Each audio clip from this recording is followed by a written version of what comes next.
All right, well, welcome to today's webinar about understanding Google Analytics for real estate professionals. So my name is Humphrey Ng. I'm with Juuga Marketing. How are you? Not too bad as well. Not bad, not bad. It was snowing here in Vancouver last night, so I thought today I may have a hard time coming into the office, but it turns out to be a beautiful day. Do you work in Yeah, so Vancouver, Simon? yeah, I'm in Vancouver as well. So yeah. Excellent, excellent.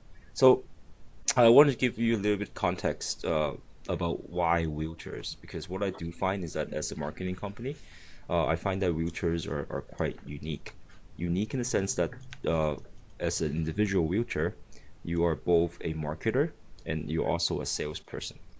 So, Hmm. for example, when you have a listing, you're really marketing your property. Okay, Yep. not just to the client, but to other realtors at the same time. So in that sense, you're marketing.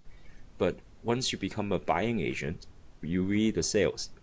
You're selling to the to your client about the property, and then trying to find out what potential roadblocks there are, what kind of emotional barriers there are for the buyer. So you really are both a marketing and a sales, representing both sides of the property. Um, on the transaction. So I think that's Hmm. quite unique. But Right. before I go in a little bit more about introducing myself, I want to get to know you a little bit more.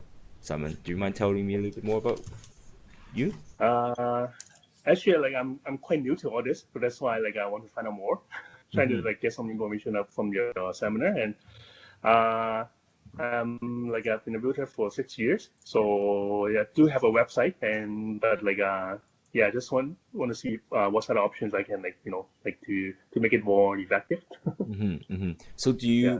are you aware of Google Analytics that you can use on your? Honestly, I have no. I'm not quite sure. I have no idea. Yeah. I So that's see. why I want to find out more what I can do with that. Yeah. Okay, for sure, for sure. Yeah, no, that's great. That's great.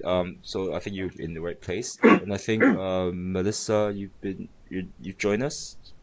Yeah, let me just text. Just text me. Yeah.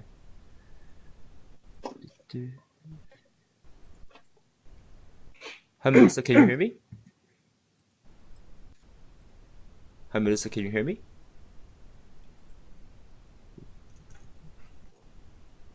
Oh, okay. Don't worry. Melissa, if you want, you can stop me anytime and just make an introduction.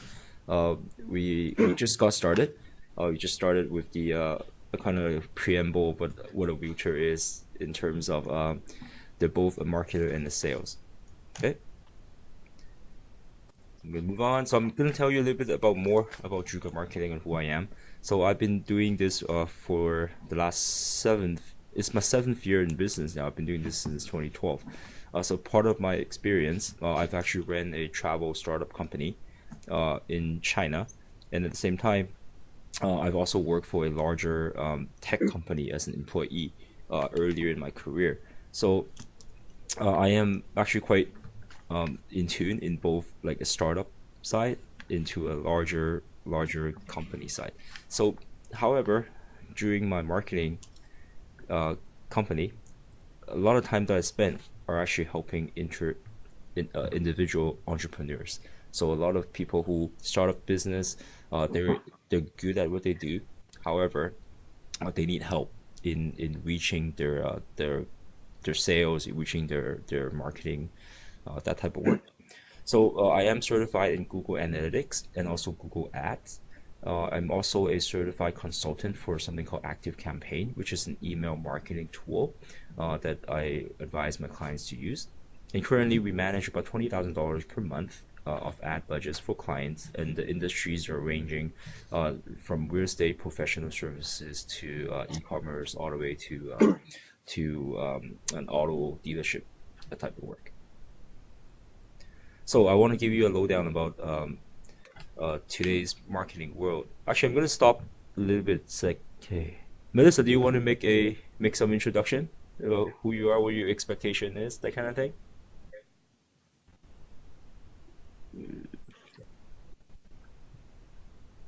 All right, never mind. Just drop in when you're ready. Okay, so in terms of marketing in today's world, okay, so when we want to think about it in in terms of a steps, or what people call it as a funnel. Okay, so when people come to your website, okay, they may be interested in what you have to offer. However, what we call them visitors, because these are the people who shows interest only. However, they don't necessarily have the intent of the intention to buying your using your service. So in order to move them from the state of being a visitor, a website visitor, into a lead, okay, we have to somehow capture their attention. So that's the capture part. So when you start going to a lot of the realtor website, um, when they're trying to attract a potential seller, they will say, "Oh, I'll tell you for free what the value of your home is." So that would be a lead capture. So in that exercise, when that website is trying to do is trying to move a person that comes from a an advertisement, or it can be coming from Google, and then when they come to the website, they would enter the home address. They'll most likely be entering your email at the same time. So that shows that they have an intention to sell. Okay, but once you captured their email, they're not necessarily ready to work with you yet. So this is when you need to start nurturing them. So when you're nurturing a lead with regular updates, this is where you can grow your expertise and you can grow your trust with this potential client to have them to start working with you. Okay, so but in order to move them from a lead to a customer, the nurturing is a big part. And at the same time, it may not quite apply to a real estate.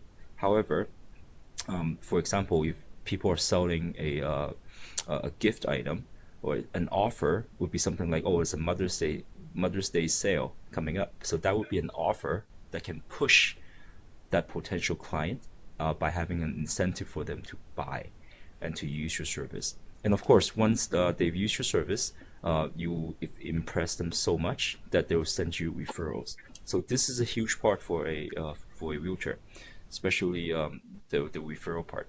And that's why we're seeing a lot of real estate people has been relying on that for the last 5 6 years, um, or longer. A lot of people just build their careers through referral as well. So that's totally acceptable. Any questions so far?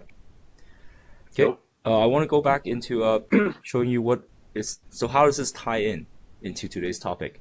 So what Google Analytics is. So Google Analytics is a tool that is free for use, and it's a way to measure and track your digital traffic across the time. So I'm gonna do a little demo a little bit later, so we can see a little bit clearly what it is. So by able to measure and track the amount of people coming into your website, what pages that they're in, you can sort of understand how your visitors and how your leads and prospects are uh, viewing you and how they get to know you a little bit more.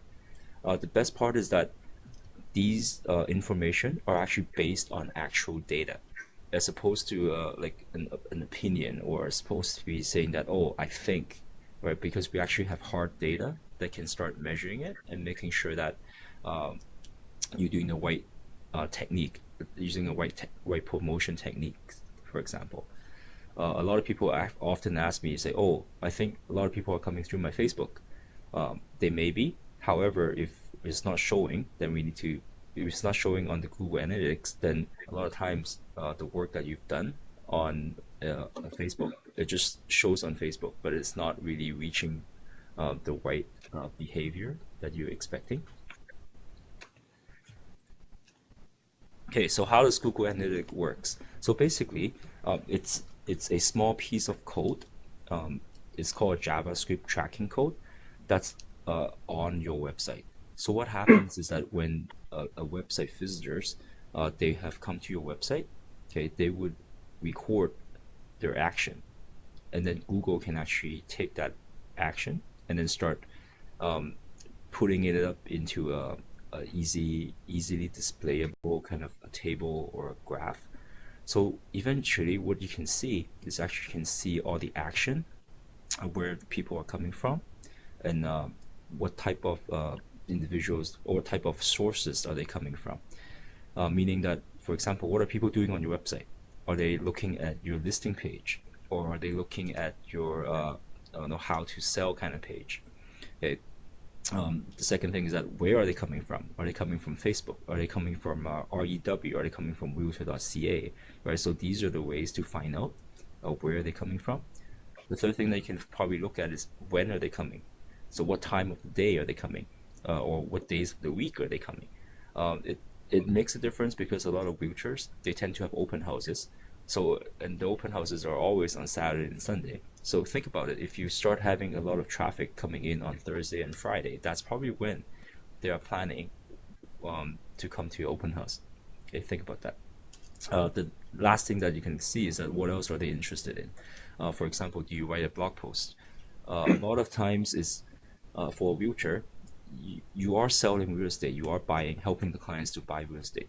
However, a lot of people choose to work with you because they believe in what you're interested in, or what your values are would be similar to what they are. So is there any way for you on the website to showcase that? For example, one of the realtors I work with, she loves to eat. She loves going out to restaurants. And in fact, she documents everything like that, and she writes it in her blog. So when that happens, that kind of create a conversation between you and a potential client, so that they would actually want to know what you do. And then when the time comes to look for a property, they would be interested to work with this person. So this is how a realtor can actually build that support and build that. Okay, I'm going to oh, jeez.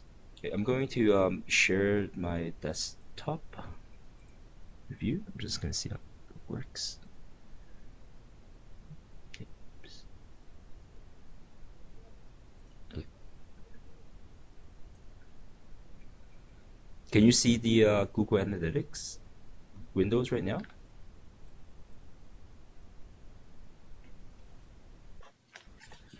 Are you able to see the Google Analytics window right now?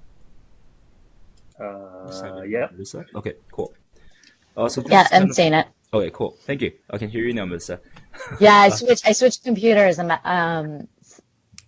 So hi everybody. Hi. do you want to do a quick introduction before I jump into the analytics screenshot, Melissa? Oh, sure. Hi, my name is Melissa and I'm a small business advisor.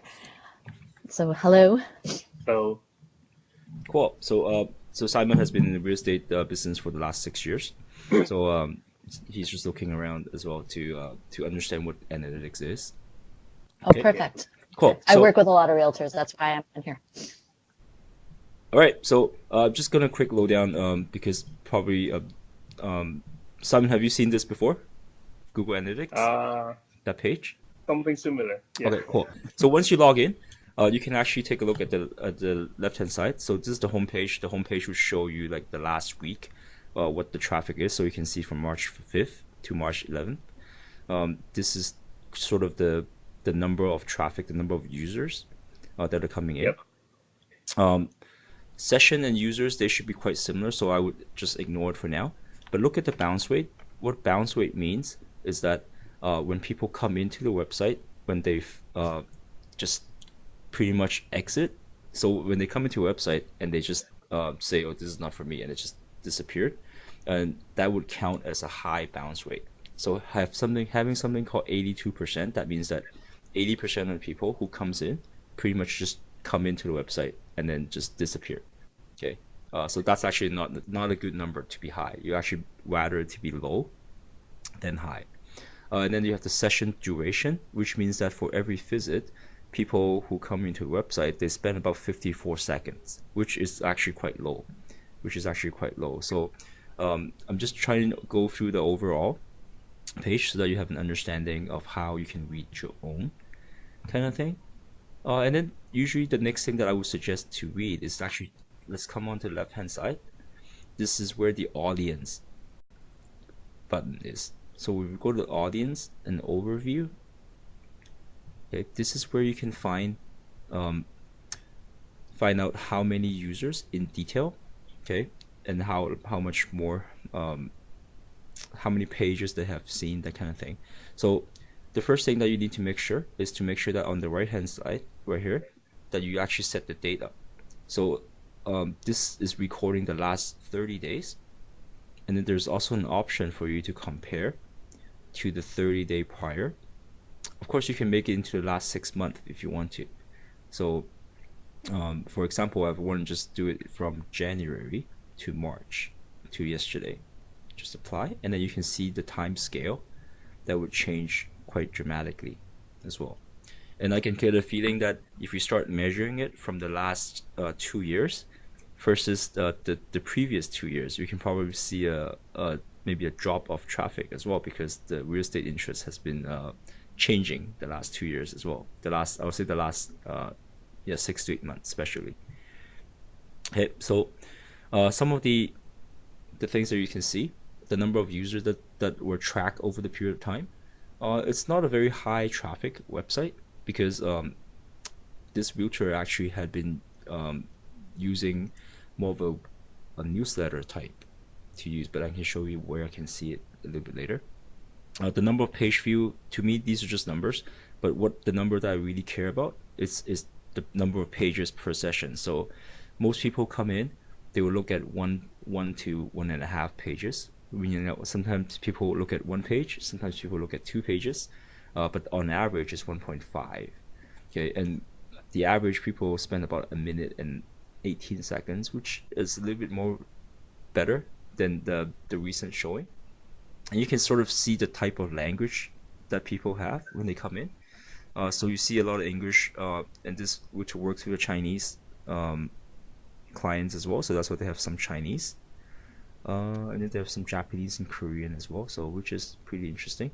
At the same time, this is where you can find out where the demographic is. So Google have a way to track. However, this person hasn't enabled it, but it has a way to track who they are, like for example, in terms of age group and in terms of the gender as well.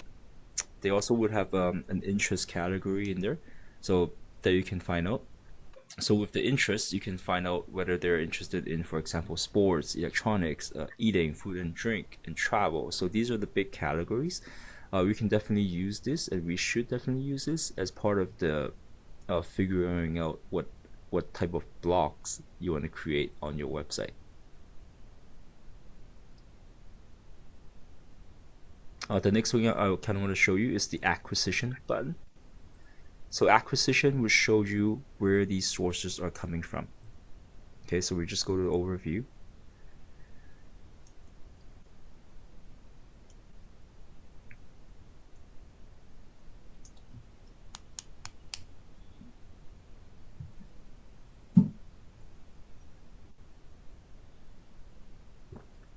Okay, all right. So there's actually 4 main categories of traffic that are coming in. So something called organic search. That's when somebody who goes into Google and search for example, a property, or they maybe one is searching for the actual address of the property, for example, or they may be searching for the name of the agent. Alright, so and then they will come in to the website through the search engine. So that's really what a organic search is. A social would imply when this agent would be using Facebook or Twitter or LinkedIn. So these would be what social category would be. Direct would be when somebody just type in on the browser, on the Chrome browser, or on the Safari browser, they just type in the URL of the website. So that would be the direct. Referral. So referral would be something that's, for example, if people come in from another website, so let's say realtor.ca or MLS, the website, or maybe even email marketing. So there's an email marketing, then that would also be grouped into a referral as well. So one interesting thing to look at is to start looking at, aside from just the number, is the behavior of the different categories. So as you can see, the bounce rate, they're all very high. However, what they find is that the person or the people, the visitors who come in through direct, right? So it's meaning people just type in the address, and also it means that they've probably met this person somewhere, or that they've probably seen an kind of like a flyer that maybe she handed out, right? And these people actually have a much smaller bounce rate. So it's 75% versus 80, 86%, 83%. Okay. And curiously, at the same time, the direct one, people tend to view the page, more pages. So it's almost close to 2 pages that people were seeing in comparison to the 1.3, 1.2. So direct, it's a good way for people to build. And this is also where you can see the average session time. So people spend a lot more time, 2 minutes 30 seconds. Okay, versus people who come from a social, like people who come from a Facebook page, for example, they come in on average they spend about 44 seconds instead of the 2 minute 30 seconds. So these are some of the things that you can look for and then you should look at in terms of the acquisition. In terms of behavior, so the behavior is usually where you can find all the content. For example, if you look into a if you look into the analytics, you can actually understand that a lot of people they would come to the website's homepage. Okay, of course, because that's how she would advertise for her own website. However, the next most viewed pages are actually the properties. Okay, so a lot of people just come in, they look at the properties. Okay, and that's about it. Some people will start looking at the newsletter because she does run a newsletter blog, and she writes a lot of restaurant reviews. So that's a big view for her. Some people would look at the team, the people who she work with, the testimonials. So these are the top ones that are there. So I highly encourage you when you go back, start looking at your page content and start seeing, try to understand what people are looking at, and start working at the pages that people are. Any questions so far? Nope. All right. Let me just hide. None from me. Okay, I'm going to stop the sharing first. Oops. Oops. Okay. Oh no. Okay, I think I lost the PowerPoint. Just give me a sec.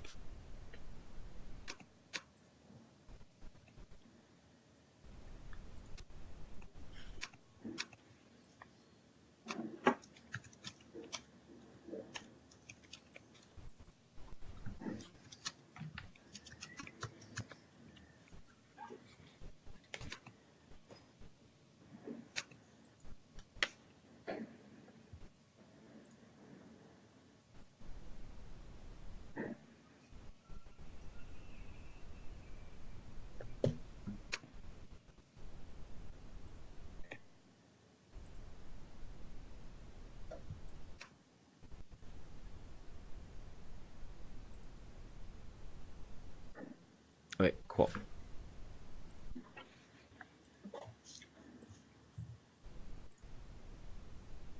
Okay, so this is when we get into my 3 top Google Analytics tips for real estate professionals. Okay, so the first thing is definitely to know your audience. So fully understand who your audiences are, what age they're in, what gender they're in.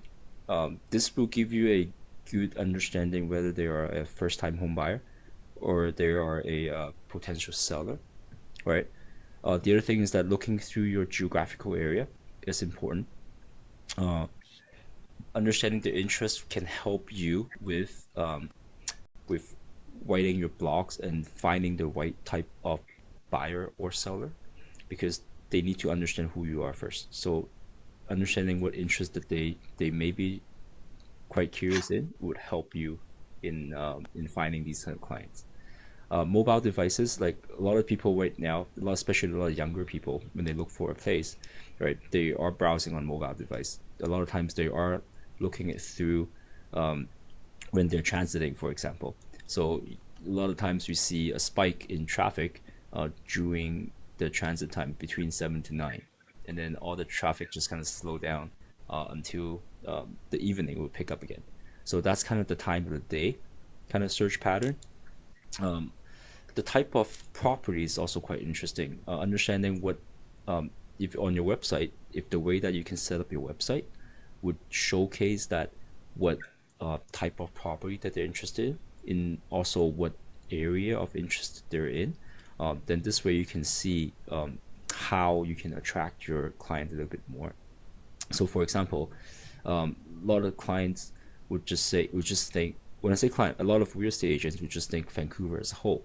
Uh, but however, I often would suggest people who can change their website, change it in a way that you can actually put them into geographical areas that people may be interested in. So for example, if they're interested in downtown condo versus they're interested in uh, a house or single family home in Surrey, these are totally different audiences. And I know that for real estate agents, yes, you can work with um, every type of audience, every type of buyer or seller. However, my question to you is that, can you actually bring them into a deal? Can you actually make sure that you become their agent of to work with? So having that right type of similar interest would help. Would help. Of course, finding out which social channel would drive the most website traffic is important, because a lot of people use social media to build up that trust and build up that referral.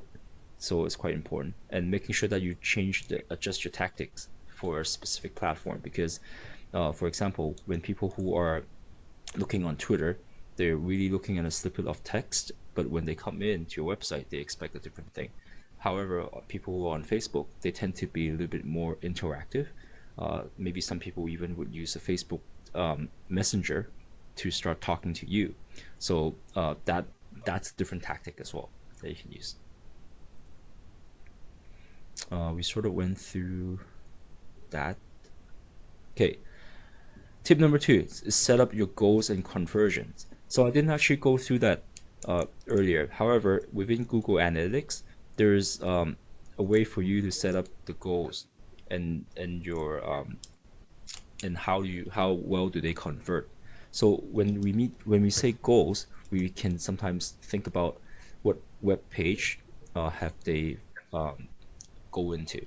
So a lot of the website nowadays, they have for example, the uh, tell me how your home prices are, right? Tell me my home prices. That would be a goal if they have actually entered in their email address as well as the address. So some people also have a newsletter for people to sign up. So that's also a goal that you can set it up in your Google Analytics. One of the reason for actually entering a goal is is so that you can start tracking from what sources are people converting into these goals. So are people coming from Facebook? Are they willing to, for example, sign up to your newsletter? Um, or if later on you are running a Facebook advertisement or a Google advertisement, are these people as likely to sign up onto a newsletter, for example? There's also different types of goals. For a lot of realtors, they would offer something like a how to buy for your first home, like a first time home buying guide, for example, or a selling guide. So these will be the ebook that I've seen people use as a lead magnet to draw and capture people's interest. It's quite important also to make sure that you connect the conversion of these goals into something like a CRM system, which is a customer relationship management system, right? So that you can actually capture that email address, you capture what their interests are, and then you're able to run them through a nurturing process. Nurturing process meaning that, hey, you can probably send them a couple of emails you can probably give him a phone call. If you ask for the phone number, just say, hey, can I let's have a chat, let's see what your needs are, let's see how I can help you further. So that's what I mean by setting up the goals and conversions. Any questions so far? Oh, no. Okay. All right. So tip number 3 is to start looking at your user behavior. Okay. So user behavior, it's when you okay, let me see if I can go back to that page.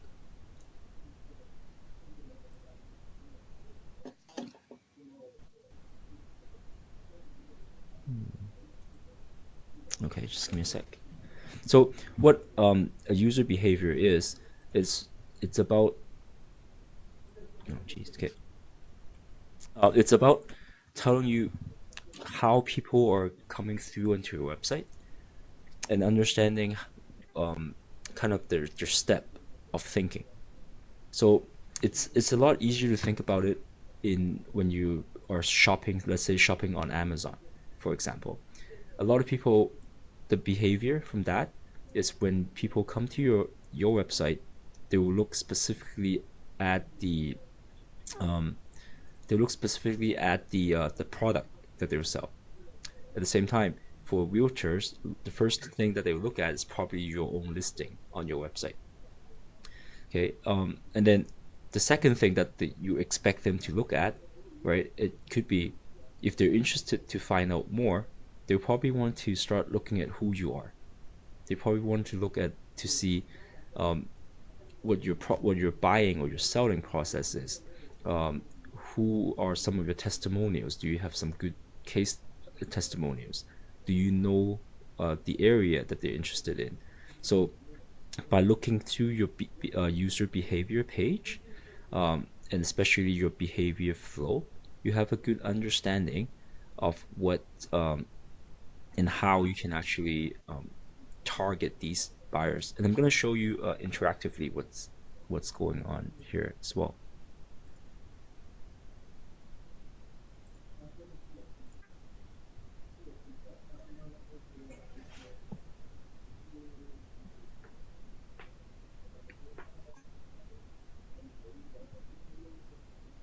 Okay, so it's on the left hand side, it's where it says behavior. Before we are actually looking at the behavior and looking at the site content. And this is kind of a more visual way to see how these contents in terms of their sequencing. So are you guys able to see it? Or okay, so let's say for example here, the first one, the majority of the traffic that came in over the last week was from going into the homepage. And even from the homepage, the majority of people just leave after the homepage. Okay. However, a couple of people had been looking at a specific listing, and they're actually looking for a neighborhood called Metrotown. So if you start looking at this, these are the buyers that are potentially interested in working with you. And then they actually start looking at the team page as well at the same time. So just trying to get to know this agent a little bit more, just trying to see how this they actually have the neighborhood in there. And at the same time, it also shows that when other people are coming in directly and look at the listings, right, a lot of people will just drop off. There are a couple of people who would actually go in and start looking at other listing and other neighborhood and watching at other team as well. So people do come into the homepage, but it's quite important to start understanding what pages that they are looking at afterwards as well to see whether they're good prospect.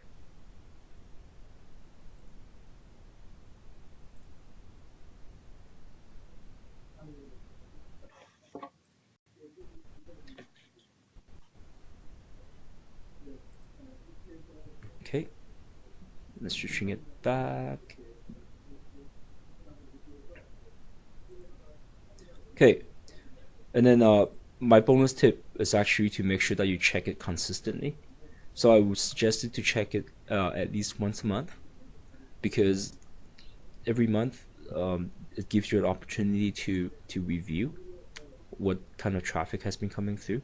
And the best part is that you can actually see a trend, right? That are if it's whether it's going up, it's going down, or it's being steady, and how does that matches your offline campaign at the same time. So a lot of realtors, they will start off with doing handing out flyers, handing out direct mail, and then once they have collected enough uh, previous clients, they can start sending out email newsletters, or they can start sending out an actual paper newsletter as well. So I've seen these done as well. So making sure that what you do offline coincide with what Google Analytics can track is quite important, and making sure that you're able to track it. Otherwise, you don't know if you're doing it successfully. Okay, so I hope I give you a good bunch of information. So if you have any questions, feel free to ask me right now. Any questions, Melissa or Simon? I'm okay for now. Just need some time to digest. Yeah, I have a question. Yeah. So you use Active Campaign right now, and so you can tie your website to feed directly into Active Campaign. Yeah. So I'll give Simon a little background too. So Active Campaign is an email marketing program. So with the email marketing program, what it does is that when we send out the email from that system, right, we typically would drive that traffic into going to your website. So that email newsletter that we send out will be something like, oh, your real estate update for the month. And then we'll probably have an article that says, oh, today's this month trend in Metro Vancouver is something like this, but read more on our website. So that read more would prompt to go back onto the website. And this is how we can record on Google Analytics. Does that Do you answer your know, question? Yeah. yeah, do you know if Active Campaign, so I've set one of my realtors up with Copper, Okay. and the idea of making them switch CRMs again after, so soon, but could see the value of maybe some Active Campaign integrations. Do you know if Active Campaign and Copper integrate if you were to get the Active Campaign Lite? Right. I am not sure about Copper simply because I haven't used that Copper. Okay. But the way that Active Campaign can work with a lot of website, it's by something called a Zapier connection. Mm-hmm. So we have to understand how that works as well, because Copper is a CRM system. Am I correct? Yeah, that's correct. So we want to make sure that if that CRM can connect to Zapier, It can. use it. Yeah, then we can use it. Okay. Yeah, so it will work quite well. So the way that would work is that once the agent has been using the Copper to change a buyer or a seller from one stage to another, that change can kind of activate Zapier and say, okay, let's move this name and email address into Active Campaign, and then we can start sending out emails based on that change. Ooh, I like that. I know it's And quite then that way I could just get them to sign up for the Active Campaign Lite, That's which right. doesn't include the CRM, and That's that's right. cheap. That's right. Yeah, Okay. that's right. So we've been actually moving a lot of people who are from, let's say, from a MailChimp type into an Active Campaign because of that, because of the type of automation that it can do. Oh, I like this. Yeah, yeah. All right. So I'm gonna go on to my next slide. So what you've seen today, it's a little bit more general type of information that I'm presenting. However, for your own website, it's always a little bit different. So this is where I'm offering something called the audit and discovery, something called the jam session. So it's Juuga actionable marketing session. So it's a 90-minute meeting. That's when we sit down one-on-one to start helping you to go through your Google Analytics and start defining and understanding who your target audiences are, and trying to help you find ways to reach these audiences. So what a lot of clients tend to get out of, right, is that they have a clearer understanding of what the current marketing state is, and we also help them with aligning their goal of doing marketing, making sure that they're on the right track. So this is what we have to offer for the next stage. Okay. It is not a free session. It's a $397 session. Once you sign up on this website, juuga.com/jam, you can receive a calendar link and we can start scheduling a time. And you're going to receive a direction from me to access your website, your social media, and your advertisement accounts. And you're welcome to invite your team to join to understand, to pretty much sit down one-on-one with me, either in person or through a web link like today, just to understand a little bit more about how the business can be improved. Can you just go back to the previous slide? Sorry. Of course. Quickly. Yeah. So I can email this to you. I'm gonna email this the whole webinar out. Oh, perfect. Thanks. Okay, no problem. And some of our clients that we work with, a lot of them are retail focused clients, but however, we also have a lot of individual entrepreneurs type of clients as well. And when you're ready to get started, please give me a call. Sure. Thank you. All right. Okay. Any final questions there, Simon or Melissa? I'm okay for now. Okay. Excellent. Okay. Sounds good. So if you have any questions, feel free to contact me. For sure. And then I'll send you the recording after this is finished, and probably get you out in this afternoon. But I want to thank you for attending, and then yeah, thank you. Thank you very much. Thank you so much, Humphrey. It was All right. amazing. This was great. Okay, thank you so much. Okay, have a good day. Thank you. Hi, Humphrey. It's Melissa. I think you and I are still on here. This Oh, was yeah. really good. Mhm. Definitely, helps me understand your business a little bit better. And